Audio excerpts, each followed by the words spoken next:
In this video, I'm going to be sharing with you an exact framework that you can use inside of your business to make sure that the next time you do any sort of launch, you're able to make the most out of it. Now, over the last 6 years, I've done anywhere from 100 plus launches and made anywhere from $1 million to $2 million per day with some of those launches. Now, I've also spent a lot of time making mistakes and refining these processes over the years to get those results. So my goal for this video is for you to take away even one piece of advice to make sure that the next time you do a launch, you're just that much more prepared to capitalize on your potential. So without further ado, let's dive into it. The first thing that I want to talk about is understanding when to leverage launches.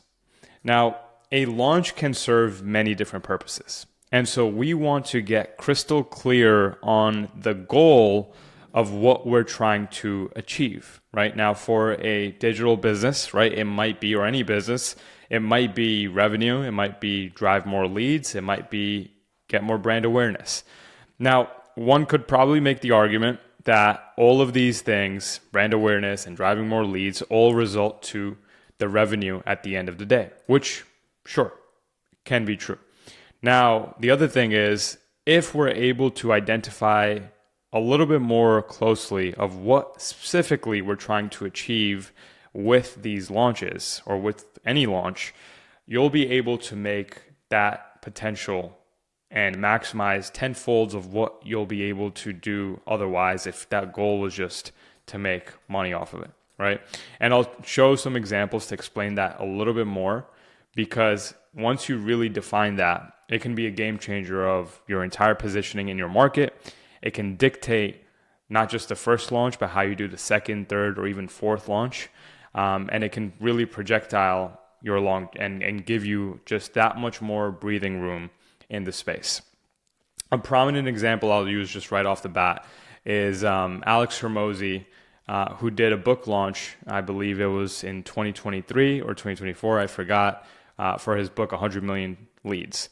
And it's on YouTube, so you can probably go check it out. And it's probably one of the best marketing playbooks I've seen in a while. But, you know, I forgot how many registrants he had for this book launch event. But I know he was promoting it and pushing it for about, I think, maybe anywhere from, you know, almost 6 months, I'd say, of him just teasing the idea of him working on this new book, right? 100 million offers was a success, and people already knew that this guy was credible. And so when 100 million leads was in the works, he started preamping every single day, him showing up and him working on this book. And then leading up to it, I think they had, you know, I forgot the number, so probably maybe anywhere from 20 to 50,000 people on this live event virtually. Now, he probably, if he wanted to, could have made multiple 8 figures on that day if he decided to. But instead, he gave everything away for free, and people walked out of that with more trust for him than anything else. So that was a trade-off he made, where he sacrificed revenue because that wasn't the ultimate goal, and he prioritized brand awareness and trust. And since then, that only catapulted his brand to a whole different level, right? So there's 3-dimensional plays that we can go into when it comes to how to leverage a launch to not just really get the short-term goal, but also set you up for the next 1 to 2 years in your business, right? I'll give you guys a few more examples. So another example is the presidential election, right? Because at the end of the day, even though it may not seem like a launch, you know, there's one day that it comes down to where, you know, people cast their votes and, you know, we have our president. But leading up to that, you know, the people that are running for presidency, they're going around the country, they're doing these in-person events, they're jumping on TV shows, they're jumping on podcasts, they're doing every single thing and, you know, pushing the levers to make sure that they can build up enough trust to make sure that, you know, on this day they're successful, right? Same thing for sporting events. If you're into, you know, UFC or boxing or any of those events, those have, you know, almost 6 to 3 months of runway where leading up to it, they're doing those Showtime, events behind the scenes, showing how the fighter is getting prepared, building up that animosity, building up that urgency, that scarcity, that hype that this event's required to reach their pay-per-view goals, right? Same thing for in-person conferences, similar to like UFC or these pay-per-view events, is, you have to sell out, these stadiums or these arenas that you're doing these in-person conferences. And Tony Robbins is prominent for that. Grant Cardone has done the 10X conference, which again is no different than a launch. So I think when doing launches, people forget the depth of how deep you have to go in order to make sure that it's successful. Or else you might still walk out doing well, because any sort of launch will give you spike. That's just like the nature of law. Like when there's an event happening on one day, there's going to be a spike in interest.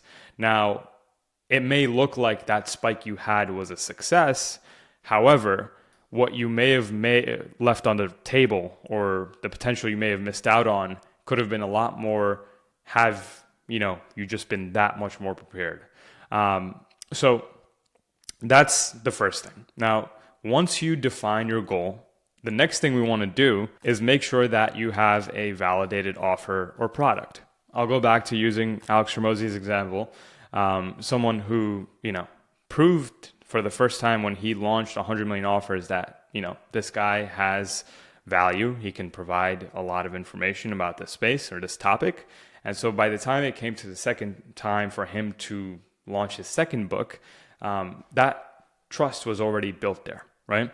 The worst thing you can do is launch something that no one wants, right? The best place to sell something is to a hungry crowd, right? And so you want to make sure that there's enough demand to make it liable enough for you to invest the next 1, 2, 3 months or however long into this one launch, or else nothing else will matter, right? And so the one factor to make this easier is figuring out this part here, unconditional proof. This one thing that you're going to be launching, right? You want to be able to prove that unconditionally this thing works. And you want to be able to hammer that in over and over and over again to your audience, that you're able to truly deliver on what you promise. And if you cannot showcase that, that launch will, the growth of that launch or the success of that launch will ultimately come down to this thing. Now, I'll take it a step further on the types of products that you can potentially have on these launches, right? And so, again, a lot of these serve different purposes, right? These over here are on the less of the difficulty scale because their purpose is less to drive revenue, but more so to drive lead flow. Whereas in these over here can be intended to, I guess you can make the argument that low and mid ticket could also do that, but this can also mainly is to drive revenue. Now, obviously, when you start from here and you go up to here, the difficulty level of this launch only gets that much harder. So if you're, let's just say, launching a high ticket program, you only need to validate the offer and product that much more in order to make sure that this is a success. Now, if it's the first time you're doing a launch, maybe start off on the less difficulty scale to have, going through those ebbs and flows of the first launch. There's a lot more processes and things that happen on the day-to-day that you may miss if you're trying to do a big bang launch right off the bat.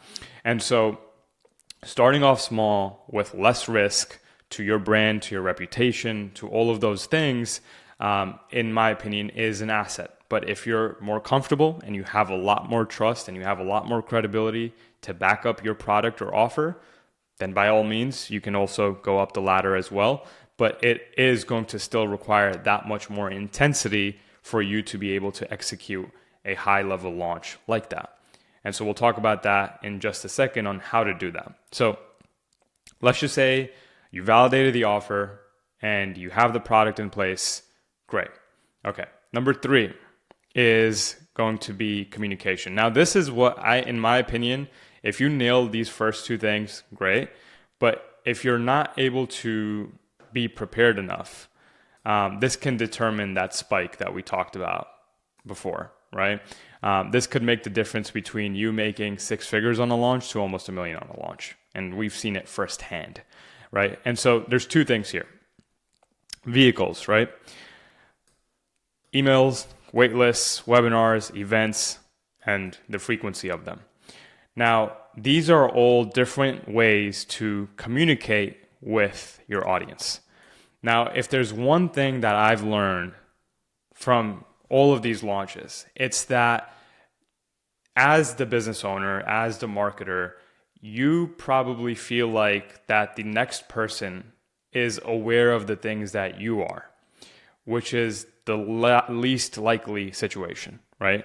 The average human does not care about your business. They do not care about what you have going on. And especially in this age with so much distraction and the attention span of people being even that much more lower and that many more offers being around in the market, you are just another chip on the block, right? So when you come in with that mindset, you have to really think about how much runway do you really need and how frequently you need to get in front of someone in order for them to actually really care about what you have to launch or offer. Which is why, a great example is the airplane. If it does not have enough runway to take off, that plane is not taking off. And so the same thing can happen here. If you can time these things, if you nail these things, if you nail the goal, if you nail the offer and product, but you're not able to have a clean runway or a long enough runway to get this out to the market, it's not going to reach as many people as you thought, right? And so I always, and I'll go back to sticking to just Hormozi on this example, but I think he made a poll on his story a couple months ago about his book, and this guy has a few million followers across all of his social media followings, right, or his brand. And I believe he did a poll on how many people were aware that he actually had a book, and I believe only 30% of his audience knew that he had a book, and 70% didn't have any clue that he had a book to come with. And you would think a person that's posting at least 20 to 50 times a day across all different social media channels, someone should know, the average audience person should know that this guy has a book to offer. But that's most further from the thing, right? And so that just goes to show that as much as you think that someone cares about what you have to come, they don't. And so you have to just prepare that much more, and you have to show up in front of them that much more to get the results you want, right? So frequency, in my opinion, is the most important thing you can do. Now, wrong frequency, meaning you just spamming people with your offer and not providing any sort of value through that, is just as detrimental, right? Everything, there's 2 sides to a coin, as always. And so as much as something could be helpful, it could be dangerous. And so if you do it the wrong way and you keep spamming people with the wrong information and you're pushing people and not pulling them into what you're trying to launch, you will have the opposite results. So frequency matters. And the other thing is sequence. So that ties into what we just talked about on how to do this the right way. You don't want to focus on the product. Focus on the customer initially. You can get to the product later, and that's why you want to map out your timeline of how long do you actually need to launch. You have to, if you have no data, make a more, educated guess really on how much time you need. But if you've done previous launches, which is why if you start smaller on this scale with less risk, you can get a little bit more data to understand when it comes to you doing a bigger launch, how you can be prepared for it. So that being said, let's just say you don't have any historical data and this is your first launch you're ever doing, using whatever data that's accessible to you, you can identify maybe you need 3 months, maybe you need 6 months to get this thing launched, right? And every brand, every product is going to be different. Obviously, the more intensity there is and the higher up on this difficulty level it is, the longer runway you probably will need. And so the only thing you really want to do in those 3-6 months, initially, 80% of it is really you just building trust between you and your customer. making sure that you can tell the customer or prospects that we understand what you're dealing with. And we've solved it by helping this person with this case study. We've done this many times. And if you can show enough repeatable results throughout this process, and you can also provide value while doing it, that's when you can have a more competitive edge. When you get to the bottom half of the launch, the last 20% of it, that's when you can start introducing your product, right? And that's another thing I feel like is missing with a lot of people. We overestimate how much someone knows about what we have to offer. And the best advice I ever got about marketing, and this was a lesson learned the hard way, was that think of every single person in your audience as a 10-year-old. And if you were to explain to a 10-year-old how your product works, you can check that box off. But if you can't, then you have to go to the drawing board and figure that out. And you have to really use simple language and have clear-cut, defined wording in your emails, waitlist, webinars. The more complex you make this part, the less results and conversions or whatever your goal is, you'll achieve. And so simplicity wins all the time. All those buzzwords, all those direct response copywriting, they have their purpose. But if you try to accumulate too much of that and you stray away from the one thing that people need, which is just clarity, if you've done all of the parts to prove to them that you are the person to help them, the only thing they're missing now is the clarity to how you're going to be able to help them come this launch. And so if you can achieve that through your email marketing, through your waitlist, webinar, whatever it might be, your vehicle, again, you will have a much more higher edge than a lot of these other launches and people in your space. So that's number 3. Now, this is something I mentioned right here a bit, and I mentioned this in a previous video as well, and this is such a deep topic, it might require its own video, but how can you get people to come to you, pull instead of push? So we talked about creating demand, or having enough demand initially here. Now, in certain ways, you can also create demand. And if you do it the right way, you can get people to start coming to you rather you having to push this thing down their throats. And the same thing that we talked about over here, about 80% of the time, it's really just you showcasing that you are the person that understands them and are able to help them get to X is the hardest part. And so how do you get people to come to you? Now, there's various ways to do this. And this is where it comes to really being tactical about your positioning and getting people to really trust you enough over a long enough period of time. And so this isn't just something that you can implement in one go. This is something that you'd probably build over a long enough period of time. Just like, for example, like Alex Hormozi did that launch for his second book. And instead of selling, he decided to give everything away for free, which only built his trust more. And so the next time he ever will probably launch his next book or anything that he does, there's only just that much more people and pull in your direction because of how much kind of gravitational force you carry in your positioning, in your marketing, in your brand. And so it's not just one thing that will allow you to just have people just come to you like a magnet. It's going to require a lot of different nodes in your business to be turned to the right dial in order for this to work. Now, one of them that I can share with you is to try not to be vanilla. I see so many people in our space, and really in any space, that try to see how someone is doing something, and they'll try to rip it off and do a similar version of it. But that usually just kind of blends you in with everyone else.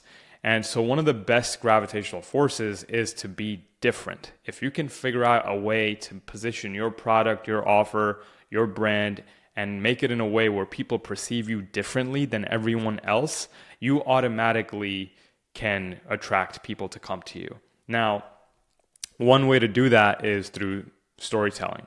If you're able to package everything that you've done, whether it's the value that you mention in this stage or whether it's your product over here, and you can explain it through storytelling and ways that it doesn't seem like you're trying to just sell this person, and you actually have their best interest first, that's the best way to accomplish that, right? So when you, for example, even those examples that we mentioned here, take a look outside of the industry and take inspiration from different verticals of launches or anything in business in general, and you look at those things and you try to take a dot from here and a piece from here, and then you start connecting those dots.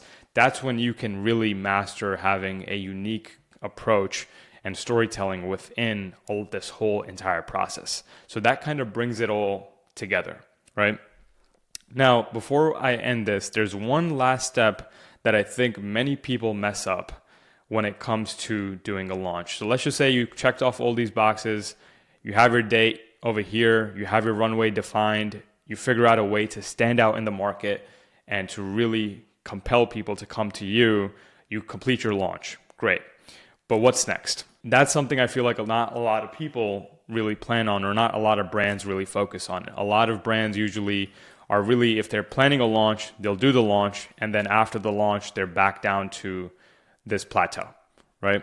And so the best businesses that I've ever worked with, I've noticed, are planning much more further in depth. They have at least 1 to 2 quarters ahead of timelining and marketing planned out, where once this launch is finished, they're already kind of on to the next one and they're ahead of the curve. And time is one of those things it's probably one of the most essential keys inside of business, time and speed. And if you have to rebuild all of that momentum again after this launch and you go to a plateau, nothing wrong with that, but that's just going to decrease the time to you reaching your goal, whatever that goal might be. And so my advice is for anyone that's doing a launch is not just focus on the launch, but figure out how they can use this launch to set up the next thing, right? And this goes back to that part we talked about here, which could be that maybe you start off by doing some sort of paid webinar event. And I'll also mention this here. The reason why I mentioned paid is because if something's free, you can have, almost anyone come to that thing, but there's no friction being there. Over here, there's friction. When someone has to pay, they have to commit to it. With free, there's no commitment. So there's no real kind of power behind that launch. Even if it maybe accumulates a wide range of an audience, that'll just probably be more brand awareness for you, right? Which isn't bad, right?